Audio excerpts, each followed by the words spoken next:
right, in this riveting conversation, he's going to share his perspectives on how evolving consumer preferences are shaping the future of premium living spaces. In conversation with him, ever-engaging Rudrani Chattaraj, anchor at Zoom TV, who brings her sharp lens to this evolving narrative. With that, Vivek Oberoi and Rudrani, the floor is yours. Thank you so much. Thank you, everybody. Can we give a round of applause for this dynamic man? Thank you. Thank you so much. So I'm going to be very formal and say, Mr. Oberoi, thank you once again for doing this. Doctor. Sorry. It's doctor. Sorry, Dr. Oberoi. If you're being formal. Of course. Let me be very, very formal with you. But what you have created with B&W Developments, especially, making a breakthrough in ultra-luxury premium residences, is incredible. Thank you. But I, of course, want to start right at the beginning. The transition from acting to this. And how many years it finally took for you to be this tycoon, this absolute businessman who's today being revered for his sharp businessman skills? I think I'm not one to fall into the traps of monikers and pedestals. I believe if you are defining your purpose, and if your purpose is to create value, and that's what I tell all the young people who speak to me or ask me for advice, I'm like, if you want to be valued, you have to create value. In whichever way you decide. You could be in a non-profit space, you could be in real estate, you could be creating a startup, a technology company. But if you want to be valued, you have to create value. And to me, the journey has been a very interesting one. It's a journey of perspectives more than anything else. I think there comes a time in everybody's life when challenges are really, really high. You're fighting against something, and whether it's the time, whether it's fate, whether it's the system that you're up against, there's too many challenges and you start to get cynical. You start to get pessimistic. And in that moment, if you take a pause and if you say, okay, maybe this is just not my path. Maybe I have to create my own.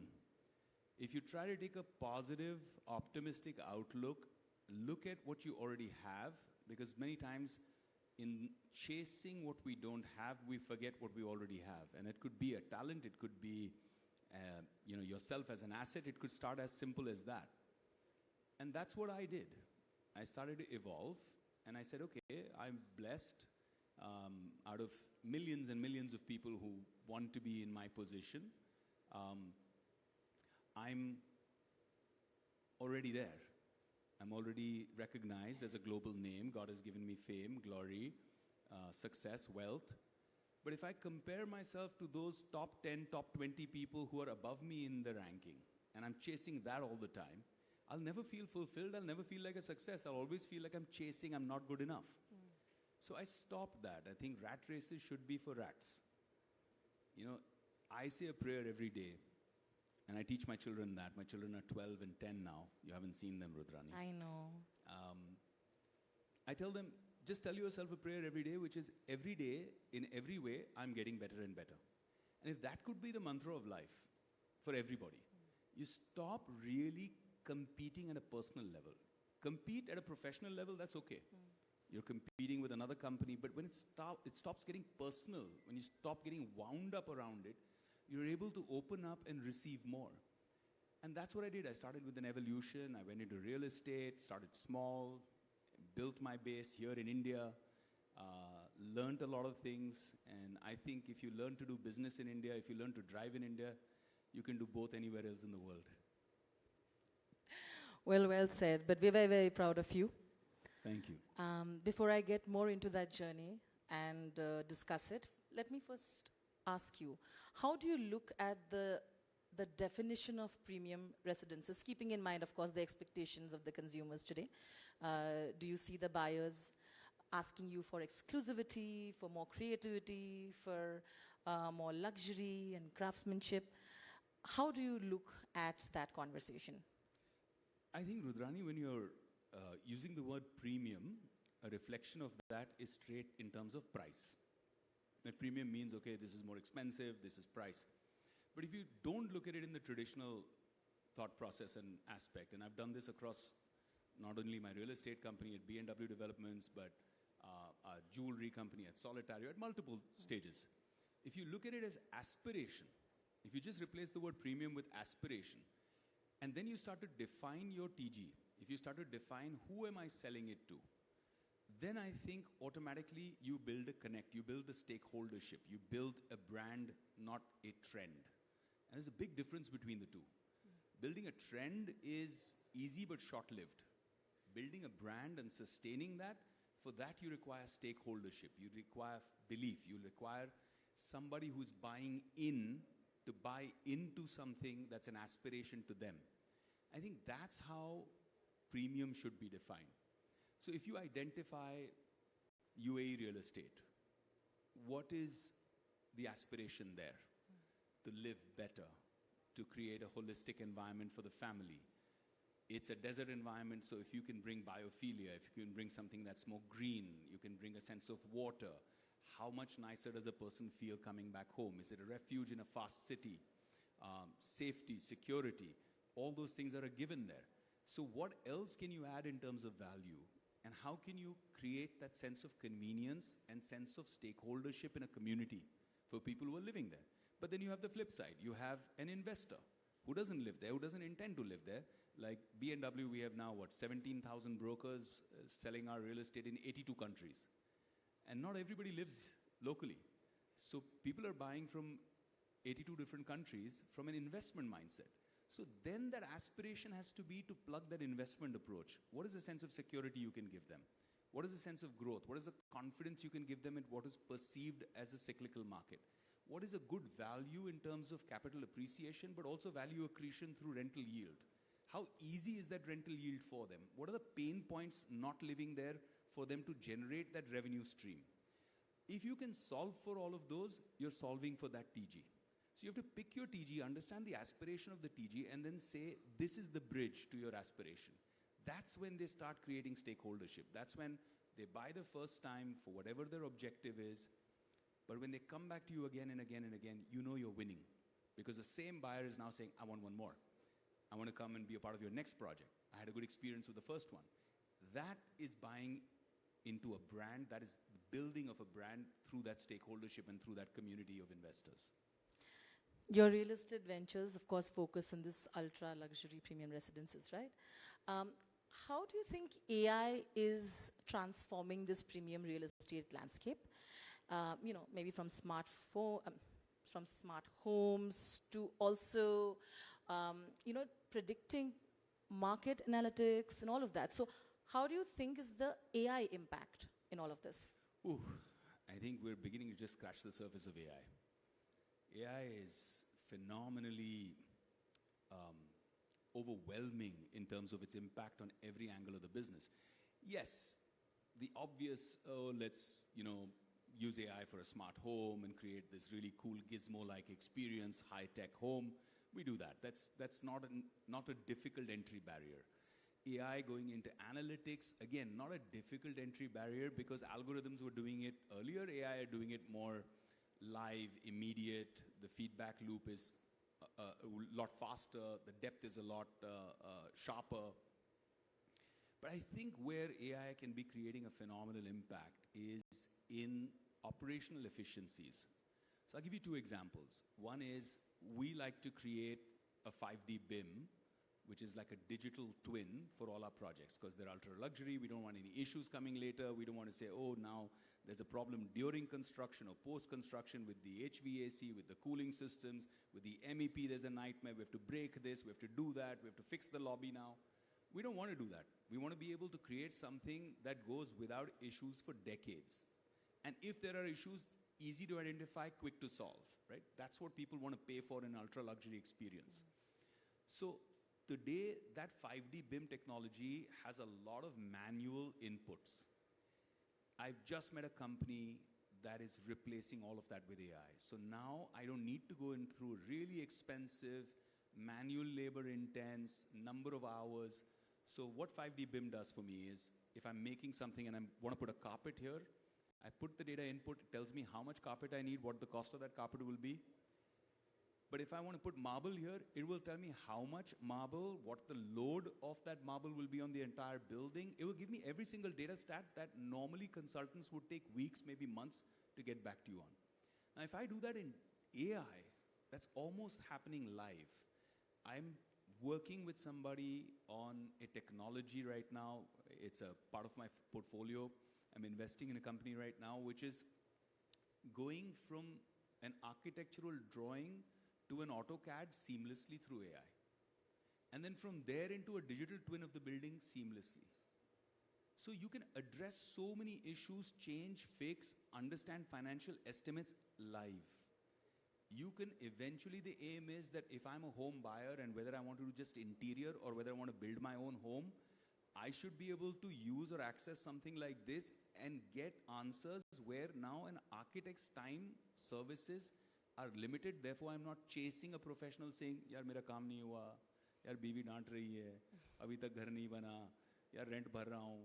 You don't have to go through that process because you know and you can fix timelines and efficiency a lot more. A second case, I'm working with a young, bright mind. His name is Aryaman Sindhya. Brilliant kid. I've been evaluating his technology, his AI company. Now, he is bringing in an AI sales force that can pick up the phone specific to somebody like me and answer any one of the 82 countries that I serve in any language 24/7 with data live. If they ask any question that goes beyond the scope of what I train my sales force to answer, with all the human element of errors, it goes beyond that scope, is fed not on generic LLMs, but fed exactly with the data and information based on veracity, verifiable data that I feed the AI. So suddenly you have something that works 24/7 for you, can pick up a call, receive it, ask you, would you like to speak to me in English? Would you like to speak to me in Japanese, Chinese? Answer your questions in detail. Can tell you today what the transaction value in the neighborhood was right now. Well, today at 6 p.m., this was the transaction that happened and was registered on the system. So that kind of AI then further hunts a human representative, says, this is my analysis. Now, what is that analysis based on? It can even dive not just into keywords, but through keywords, understand the emotional context of the person speaking. Are they just fishing? Are they looking to buy? Are they looking to buy urgently? Stuff that you would have to train people over years to assess over a phone call, that should I chase this lead or not, is happening in seconds live. Now, these are the kind of game changers that we're trying to be early adopters to in AI. There's tokenization of real estate, which again will have blockchain, but also AI integration. So I think that's the future of real estate, and I hope it comes to India soon too. Oh my God. Wow. Okay. Everybody now knows that you're so deeply involved in luxury real estate. You're the right person to ask this question. What are the trends you foresee? I'm deeply involved in everything I do. That is true. That is true as well. I've been deeply involved for 15 years in my marriage also. That is true. That is why you have a very, very successful marriage. That is there. Having said that, with a lot of investors in the room here, there is one asset class that you guys are missing the shot on. Here's this wonderful girl that I've known for over a decade. How are you still single, Rudrani? Please ignore him. He is thinking I will miss my questions so that he can distract me. Truly appreciating asset, guys, all the single men in the room. Please ignore Mr. Vivek Oberoi. He's known me for years. He likes doing this. He tries to embarrass. I'm not embarrassed at all. I'm very happy being single. But coming back to you, luxury real estate. Can you tell us the trends you foresee that are going to shape this Indian premium real estate market? Kind of finding the balance between opulence, aesthetics, and also functionality.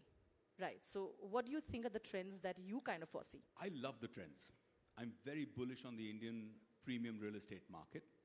Having dabbled in affordable housing, having dabbled in second homes, gated communities in India that I've built, having dabbled in commercial real estate,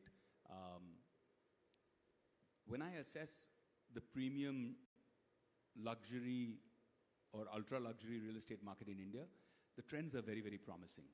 You see, the way India's growth story is panning out, expendable income, per capita GDP growth, the kind of expendable income coming to the market of India and the consistent steady growth that we used to always crib about going up, look at where China is, look how far behind we are.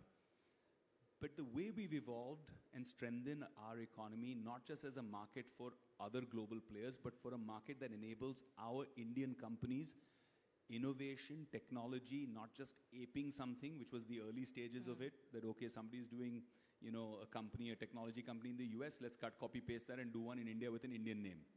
We've evolved from there a lot, right? Whether you look at defense technology, look at what we've achieved recently in terms of defending the nation, it's exceptional.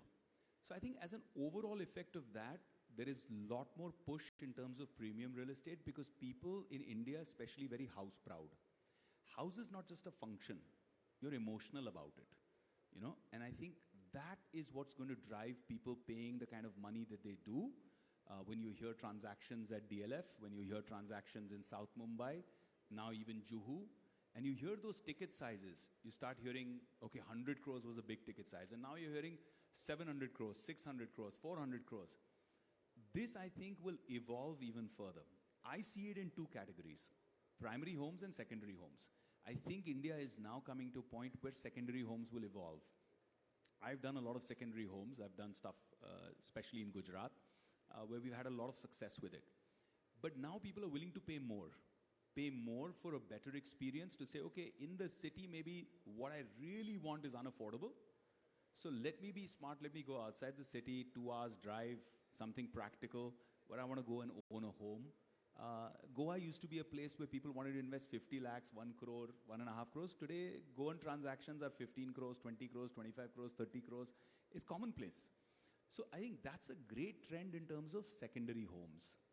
I feel that's going to be an eventually amazing market because we don't have in India, it's a social taboo to have a retirement community, old age home. In our minds, it's straight Vridhalaya, bad son, bad daughter, sending parents to an old age home. It's an emotional context that's very different from how you perceive it in Europe or America. But the minute you look at family home, which is outside the city, better air quality, organic food being grown right there in your garden, a lovely life, basic necessities, safety, security, healthcare nearby. The minute you create a community like that, you're creating tremendous value for people who don't have to live in the city. And you're creating an ecosystem or a place where families can meet, elders can stay longer, they have the option to come back home. So I think that is going to be the evolution of secondary homes beyond just a holiday home concept. It will start moving towards the primary home for a section of society. It will be that story where children have a weekend, chalo, 2 ghanta, let's drive to Dada Dadi's home, to Nana Nani's home, and let's have fun there. So I see that as an evolution if we're able to create that as a product in the market. I know I am trying. And the second aspect I'm looking at for Indian real estate is a concept of all-inclusive gated communities for people who don't have to have that degree of proximity to work or frequency to work, right? And I think people who've already achieved, they want that. They want that sense of having an option to go a little further out and to have an acre, to have a sprawling space, right? If you're able to build something in that space, I'm trying to do something, we're consolidating a very large bank, land bank in Pune, in a different company, in an Indian company of mine. I'm trying to do something in that space there. And if you can bring something thematic, like a beautiful location that has either natural beauty, which takes you out of the urban jungle, the concrete jungles, or has spiritual beauty attached to it, then to bring spirituality or wellness as a theme, to bring in a global partner to come and manage that seamless experience with you. I think that the thematic expansion in secondary homes is going to be the next big thing, and it's going to be at large volumes. I'm sitting here celebrating your success. Thank you. But I know that it's not easy to do what you do, right? Let's talk about the challenges that you faced early on. I'm sure now they don't look that bad, but there must have been. There's always challenges, but the beauty of challenges is that if you make up your mind and you go to the other side of the challenge, it converts into a learning. What it shouldn't convert to is arrogance. It shouldn't convert to arrogance because challenges are what teach you, and then you feel like you know it all, and that's when you misstep. That's when you don't take good advice. That's when you don't learn from somebody who is maybe less experienced than you are. But I'm a living testament to the fact that any input that I get from the junior most person around me, I consider it at least once. I consider it, check it in my head. I don't have to follow everything I hear. But you keep that as an exercise, a mental exercise to receive. Because the more successful you get, the less receptive you get. Oh, I know it, I've already done it. You're going to teach me? That is the misstep. That, to me, is the downfall. So I think challenges are a really great learning. And you can learn from your own challenges and you can learn from other people's challenges. And that's why I share. I share a lot because I want people to see if they resonate, if they're feeling depressed, if they're feeling down like I did at one point. And they hear something optimistic, they hear a different point of view, they hear a different perspective, they shift their thought process and they start working towards a solution. I think that's the beauty. This human mind, this machine that God has created, has this uniqueness for problem solving. I think that's what has differentiated man from all the other living creatures, the degree of problem solving that we're able to do. So challenges are what spur our growth. And I think that's what makes you not just more successful, but also a deeper person. You're not superficial when you face challenges. I have my dad to thank for that. I mean, I was born in a rich family. I was born in a bungalow in Juhu. Grew up there. I had 3 cars and 3 drivers sitting and waiting 24/7. But my dad told me, when you're going to college, well, here's your pocket money, take a bus, take the train, learn. And that taught me to appreciate life very differently. And if you use your privilege as a platform, that's okay. But if you use your privilege and feel entitled, that I'm privileged, therefore I'm entitled, I think that's where your growth gets stunted as a person and even in terms of as a professional or as a businessman. So that's what I try to tell people, that look, challenges will be there. I've faced a lot of them, and I've realized that if you're banging against a door that's locked, it's a waste of energy. Walk away, step back from that door, look around in the room, there are 10 other doors. Go see which one's open, move towards that direction and see what value you can add. You'll be received.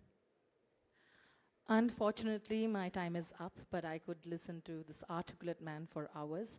Thank you. But before I let you go, any news for all your fans who are hoping that you have some interesting projects? I know there are some, but I will let you declare it. Because I know if I ask you, you'll be like, Abhi, baat nahi kar sakte. What can you talk about? A little bit. I think this isn't the zone to talk about movies. There's actually 2 things I'd like to address that I should have earlier. Firstly, to all the people who have family in Gujarat who've lost their lives today, my prayers, my condolences to all of those souls that have been lost. And I think all of us should find a moment of solitude where we pray for those souls. Secondly, I think for me, since this is a forum where we're talking about success, real estate, investments, I think each of us has been trained to drive towards profit. But as a parting line, what I'd like to share as a thought with all of you in this room, all these really wonderful achievers in this room, is that my personal ethos has been that profit is for a quarter, purpose is for life. So if we can move from profit towards purpose, the personal fulfillment that you feel when you're able to make something your purpose and not own it. Don't own the purpose. Let the purpose own you. I think if you can move from profit to purpose, begin that journey, it's not just about the money. You have to decide whether you want to just earn money or do you want to truly create wealth? Because money is transactional, it's only for you. But wealth is something that you create with people participating in it. I think that's the beauty of it, and that's why it's generational. So that's the last thoughts I'd like to leave you with. And such lovely thoughts. Please, thank you so much once again, Dr. Vivek Anand Oberoi. We will always cheer for you, and thank you so much for joining us. Still single, still beautiful, guys. All right. Thank you so much, Rudrani. And wow, so many of us know Vivek Oberoi, the personality, and not necessarily Vivek Oberoi, the person, but that changed today. Thank you so much.